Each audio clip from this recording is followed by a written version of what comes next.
throwing shit at the pilot. Niggas be broken, be sobbing, but still talking shit like they violent. Niggas is broke. Okay, so after watching Kevin Durant's return to Oklahoma, I am 100% convinced that an Oklahoma City versus Golden State series would be one of the greatest series this league has ever seen, if not the greatest series the game has ever seen. Like, if there's one series we all want to see, it is this one. The amount of emotions, the storylines that will go into this game is just something you will only see in the movies. The only series that comes close to mind would be the Boston Celtics versus Lakers series in the 80s, but this is more personal than that. Imagine if Cleveland played Miami in 2011 after LeBron James left. This is what that series would be. Except, this one will be better because not only did he leave OKC, he left Russell Westbrook, his partner in crime, his brother, his homie. He left them hanging in OKC. He left them there to carry the team, to carry the franchise, to do it all, while he left for a 73-win Golden State Warriors that was, one suspension away, one injury away from becoming back-to-back champions. That is what he left Russ for, and that is what he left Russ to do. Basically everything. After all the trials and tribulations those two have gone through, this is what he does. And that is why there's so much emotion, so much tension between those two players. It doesn't matter what you say, at the end of the day, Kevin Durant left the Oklahoma City Thunder to ride the coattails of Steph Curry and the Golden State Warriors. And he left Russ hanging in the process. A series between these two teams would be the most emotional series this game has ever seen. One thing I low-key don't like about basketball is the fact that every basket doesn't really count. Well, let me change that. Every basket does count, obviously, but when you compare it to sports like soccer, baseball, football, every point, every field goal, the crowd just goes wild. Like, it's just a different atmosphere. While in basketball, it's like, oh, they scored, we can get them back in the next 5 seconds. But with this series, a Oklahoma City versus Golden State series, I feel like, correct me if I'm wrong, if I'm being too extra like Salt Bae, but I feel like every basket in the series would just mean a lot more than a regular basketball game, than even a regular playoff game. You know how when you watch the finals, it seems like every basket is so significant? It seems like every basket has a historical significance?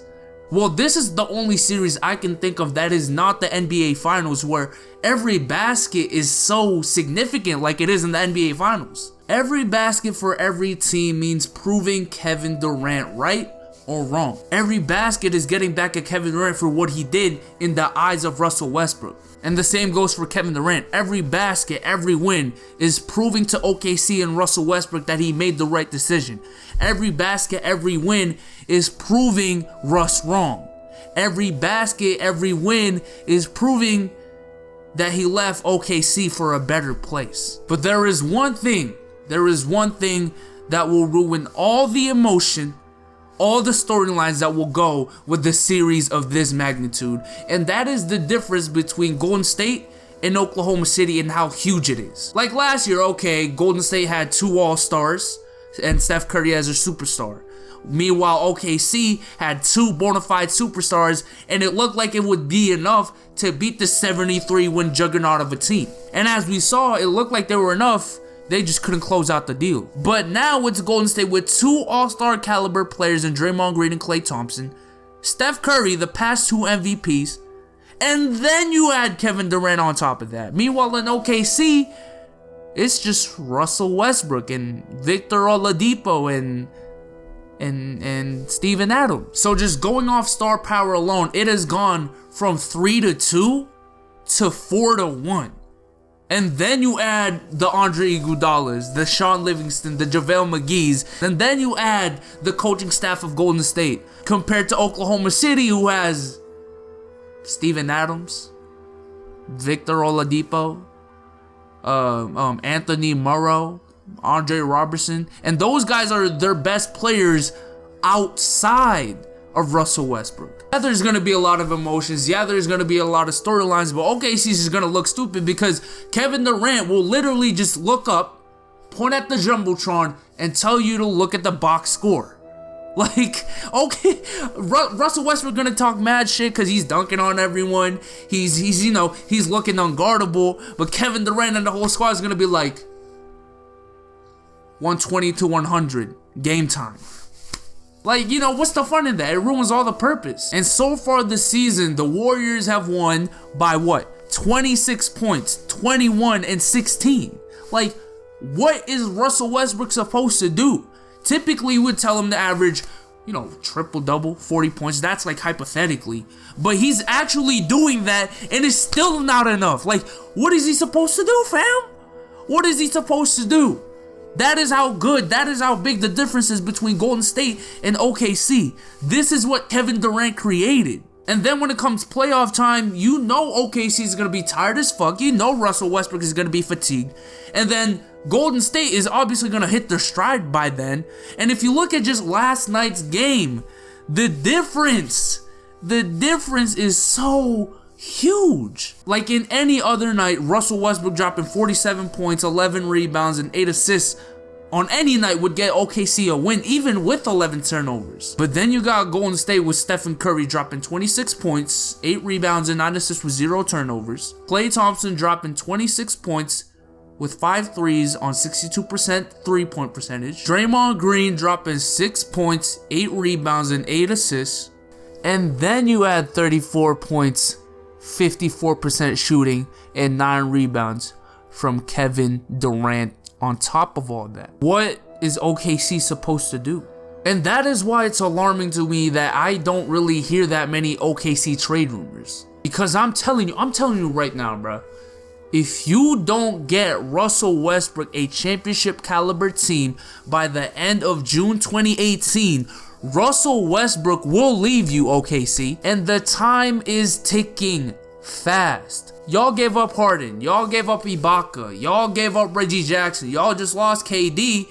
Are you really going to let go of Russell Westbrook? Honestly, I'm just looking around the league, and I'm really interested in seeing OKC sign Lou Williams and Nick Young, or trade for them at the trade deadline. As we've seen with James Harden, if you can surround a player like him with spot-up shooters, with catch-and-shoot shooters, just sharp shooters in general, it'll make life easier for a guy like Russell Westbrook or James Harden. If he can't create a shot on his own, he can kick out for a 3-point shot. And, right now, his best shooter is Anthony Morrow. You are not winning a lot of playoff games if that's your strategy. Nonetheless, against these Golden State Warriors, hell no. Y'all are probably going to get swept. Not gonna lie. And looking back at that Serge Ibaka trade, low-key, it was an L for both sides. You look at the Magic right now, they're trying to trade Serge Ibaka. Like, why did you guys even get him? And then you look at, OKC right now, it seems as if they need a shot blocker, as if they need a stretch 4 or stretch 5. And Ibaka was that guy. And Victor Oladipo, honestly, has been underachieving. I'm not going to lie. But if OKC wants to go toe-to-toe with Golden State, they're going to need to put all of their effort into trading in the next 11 days or going ham in free agency, try to sign a guy like Blake Griffin to try to match the superstar power of Golden State, which I don't think Blake Griffin is going to be enough, but they can try. And they're going to need to try if they want to keep Russell Westbrook for the rest of his career. Because I'm telling you right now, at the end of 2018, if all of this happened, Sam Presti would have let go of Russell Westbrook, Kevin Durant, Serge Ibaka, James Harden, and Reggie Jackson. He will surely be fired. So if I'm Sam Presti, I'm getting to work right now, bro. I'm getting to work right now as I'm watching this video. I'm looking at the ESPN Trade Finder. I'm looking at 2K. I'm looking at all the sources to try to make a trade and try to make this team a championship contender. Because I'm telling you right now, if OKC can even compete with Golden State in a 7-game series, it might be the greatest series the NBA will ever see. But with that being said, that's gonna end this video. I hope y'all like the setup. I'm trying to experiment with it, you know, this whole new setup with me and the face cam. I'm pretty sure I will include game footage just so it's not just me talking, because, you know, you guys aren't used to that. I'm not just gonna go from 0 to 100. But, you know, I am trying to buy a new camera in the near future. You know, I'm talking, you know, DSLR shit, mirrorless shit. But that's gonna be 3-4 months away, maybe even 5. So that's gonna be a long time. But, you know, I might do these iPhone face cam videos once in a while. But with that being said, man, I hope Russell Westbrook and OKC can get a star to play alongside him. And I am out, man. Peace.